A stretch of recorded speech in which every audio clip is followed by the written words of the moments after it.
how much should you be paid for doing the job that you do? Well, in this video, that's what we're going to find out. If you haven't seen the channel before, my name's Seb, and we do videos aimed to help employees either in work or those seeking work. The purpose of the channel is to basically give you a really honest view on what's actually going on and cut through the nonsense that's out there. If you like the sound of this channel, do consider subscribing to the channel, and if you do, don't forget to click the bell icon and select all so you won't miss any one of our forthcoming videos. With that, let's get on with this video.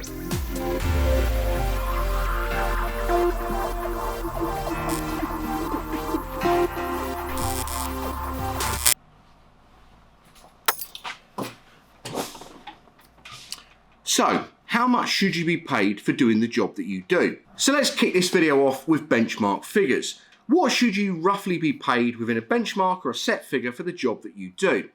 Well, the first thing you want to do is get an understanding of what other companies are paying within your industry. Now, you may be aware of this in the first place, but I'll give you a few tips to really narrow this down, because often is the case where people have a rough understanding, but it might be outdated, it might be slightly incorrect, or it might be slightly inflated. So here's some tips basically to get a more accurate amount of what you should be being paid for the job that you do. The first thing you want to do is the job that you do, look for other jobs that are comparable to it with direct competitors, not through recruitment agencies, but direct competitors that you know are employing the same kind of role that you do for them. So if you're working for, I don't know, a medium-sized outfit in Hertfordshire, you probably want to look at other companies that are direct competitors or employ people to do the same job that you're doing with similar sized companies that are also in Hertfordshire, because that gives you a relative benchmark figure or range of what salaries you should be being paid.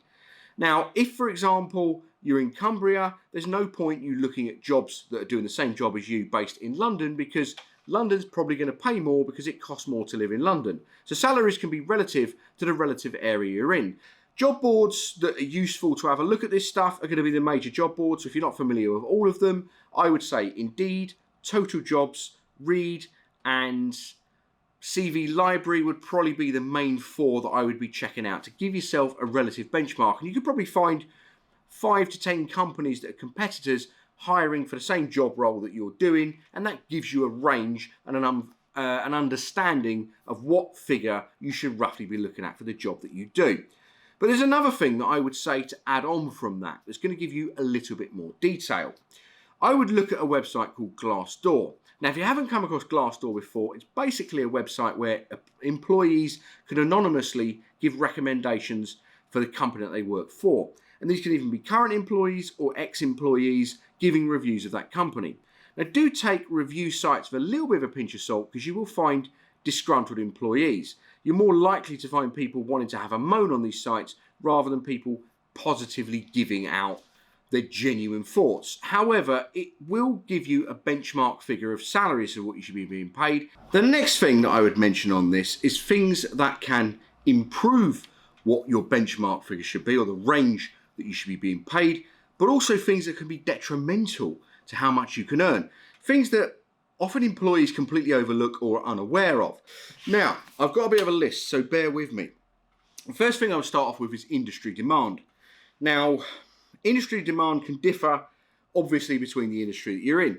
If you're in an industry where it's a growing industry, where there's a high demand for staff within it, and you're basically in a position where you're getting approached every 5 minutes for jobs to go and work for competitors, then ultimately you've kind of got the opportunity to increase what you're earning. That's not the case in most industries. Most industries, certainly established industries, tend to be a bit more saturated. Because of the UK at the moment, we do have a skill shortage, if you like. So if you have some form of skill that you do and your industry requires that, you will have some leverage, but I would say you don't want to get too much of an inflated opinion of yourself unless you're being headhunted left, right and centre. The second thing I would look at is location. Now, location itself, well, this tends to be fairly simple. If you're in an area where there are a lot of competitor companies for what you do, that can be for you and against you. One, there can be a lot of competitor jobs to look at. So you can always have your eye out, ear to the ground, that kind of thing, for who might be paying well in the area or looking after people, or they've won a big new contract and they need more people to work for them. On the other hand, if there's not many competitors that can also benefit you, because your competitor won't have a massive, or the competitor companies to the company you work for won't have a massive pool of talent to pick from. So if you become available, you probably haven't got much competition, and that gives you some leverage to try and get more money out of them. The next thing I would say, and this is something that nobody likes talking about, but I'm just going to be honest with you because it's the purpose of the channel, is age. Now this can be, I'm not just talking about people that are older, coming to the back end of their career, but this can also be for people who are younger at the beginning end of their career, because there can be negative stereotypes towards both. If you're an older employee, and let's say, I would say starting with a 6 is your age, then you are in a position where most companies will look at it and have, they won't admit this to you, but there will be some form of reservation. And if you go and ask a company directly, they can never say this, but let's just be honest about it. Now, the concern that they'll have is health going to be an issue? Are you going to be someone who's probably physically not able to do the job as much, certainly if it's a physical job? And how long are you going to be doing the job for? Are you going to be looking for semi-retirement?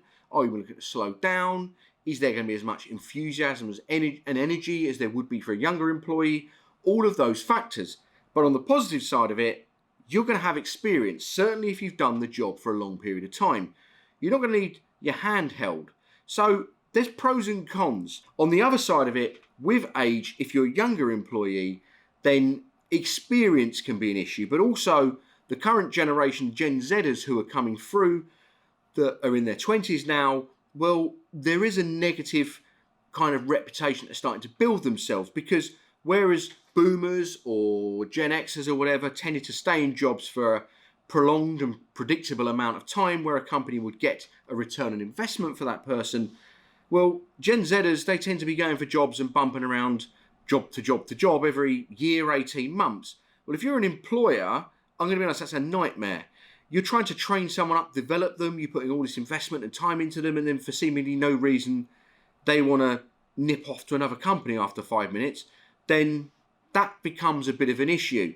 So if I'm being honest with you, if you're a younger employee and you're a Gen Zer, then you will find that companies are starting to discriminate against Gen Zers. Not in a big way, not in a public way, but we are starting to notice this from off-the-record feedback from certain clients.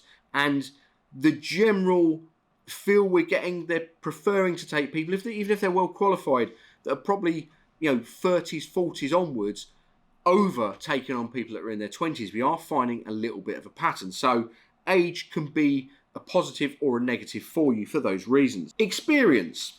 Okay, so how experienced are you in the job that you're doing? I.e., when you come in, and I'll tie this in with skills as well, if you've done the job for a long time, you don't need hand-holding, and you can probably pass that knowledge on to other people, that is a value to a business. Qualifications. Qualifications themselves, if I'm being honest, your schooling and higher education, university, college, all those qualifications, really, for most jobs, they're only relevant early in your career, because after a few years, experience will outweigh them, unless there are certain jobs where there are regulations that need to be followed in that industry. And if you've got those qualifications, that makes it a lot easier for a company to be able to employ you, because to do certain jobs, they need people who are qualified because the regulations exist in the industry. If you have those qualifications, especially if they're hard to find qualifications and they're rare, that puts you in a good position. But again, qualifications, you need to work out whether they're beneficial to you or not. If you're 35 years old and you decide to go back and do a degree just for a bit of paperwork, if I'm being honest with you, unless it's relevant to the job you want to get into, if it's just a generic degree, it's not really going to make loads of difference to you. Final bit. What can you do to improve the salary banding or the benchmark salary or hourly rate or whatever that you're going to be paid for doing the job that you do? Well, there are certain things you can do to affect this, and these might take a little bit of effort for you, or sometimes they're quite easy to implement, and I'm going to go through these now. So you want to earn more money, right? What's the simplest way of you being able to earn more money for the job that you do?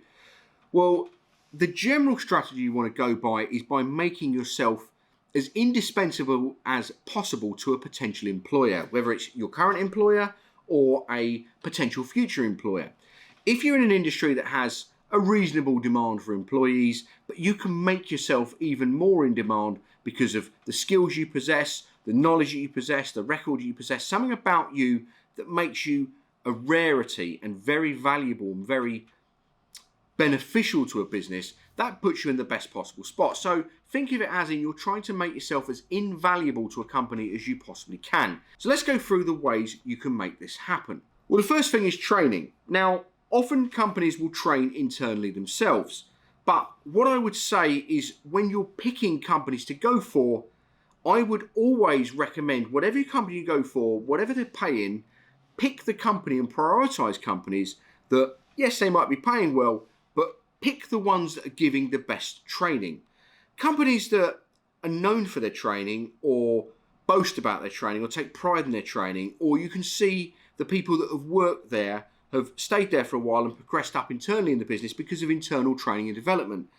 That's the kind of companies you want to go to, because all they're going to be doing is upskilling you, and it's not going to cost you any money to do it. They're paying you to train you. Brilliant. They're the companies you want to go for. You want to try and career plan, as tough as this might sound, probably in blocks of, say, 2 to 3 years. So if you can do that, if you can go to a company and you look at it and you think, in 2 to 3 years' time, I'm going to be trained on this, which makes me this times more valuable to a potential employer, it's going to benefit you. If you get into a habit of doing that as young as you can in your career, by the time you get more advanced in your career, you become very invaluable to employers and you won't really have too much trouble finding jobs. It puts you a lot less likely to be made redundant, a lot more likely to be able to be promoted, and a lot more in demand on the market if ever it was that you were looking for another job. Progression. So any company that offers you career progression, they offer you promotions within the business, I'd be looking at them. Now, progression doesn't necessarily mean you need to go into management or become a director. Management, directorship, responsibility, it's not for everyone. So you've got kind of two routes. You've got the skill route and you've got the management route. The management route is basically the more people you can be responsible for, the more pressure you can take off more senior people in the business, the more useful you are to that business, because you can look after a lot of people and handle a lot of things that they don't have to, so they can delegate out more to you, which makes you more valuable. But if you've got loads and loads of skills that other people don't have, even if you're not a manager, it doesn't matter, because then you're in demand. You can do certain things. So if you want to progress, it goes hand in hand with the training side of it, but you've also got to seek out progression. If you're at a company that won't progress you, or it's dead person's shoes, i.e. there's not really a progression path for you, and you're just waiting around, it could hinder you if you stay in that job too long. So I would encourage you to look for other companies that, yes, even though they might pay more money, look for the ones that are going to be able to, progress you within that organisation, but also, crucially, have a track record of progressing people in that organisation. Performance. So there's two ways of looking at performance. You might have a bonus or a commission or some kind of overtime for the amount of work that you're putting in, which is the obvious, what I would call short-term performance financial incentives. But it's all very well trying to sit there and go and get extra time, overtime, but that might be the sacrifice. Your family, you might not be able to do a lot of that. You might want a bit of a work-life balance. Well, performance long-term is the one that I would be considering, and people overlook this. You see, the way you get promoted in businesses isn't just by sitting there and waiting your turn. It tends to be people that are the decision makers in a business. If they want to promote someone into a certain role, it tends to be their choice whether they promote them into those roles. And the way they go about this is by deciding, well, who's going to be the person? If I put them in that spot, they're going to get me the best results. I'm going to be able to delegate more onto them. They're going to be keen. They're going to be setting the right example. They seem like someone that if I give them that opportunity, they're going to relish it, they're going to grab it with both hands. Well, that comes from performance. So if you're someone that works hard, that gives a little bit of extra value, that might turn up that little bit earlier, might leave a little bit later. Most people say, well, I'm not being paid for that. And why would I do that? Trust me, you do that, the powers that be will notice that, and that will open doors for you longer term. It's playing the long game, but anyone who's ever progressed in a business, you ask them, and I'm not talking about people that have progressed, I became a supervisor. I'm talking about people that progressed into management or more senior in businesses. If you look at them, they made those efforts to turn up that bit earlier, stay that bit later, make sure they work that bit harder, and really made sure that the people that were decision makers noticed this. Because when it came round to promotion time, they were always top of the list and they always got their opportunities. And if you really want to increase your earnings, progressing up the career ladder, that's a game changer. Well, that pretty much sums up this video, and hopefully I gave you quite a bit of info that's useful to you.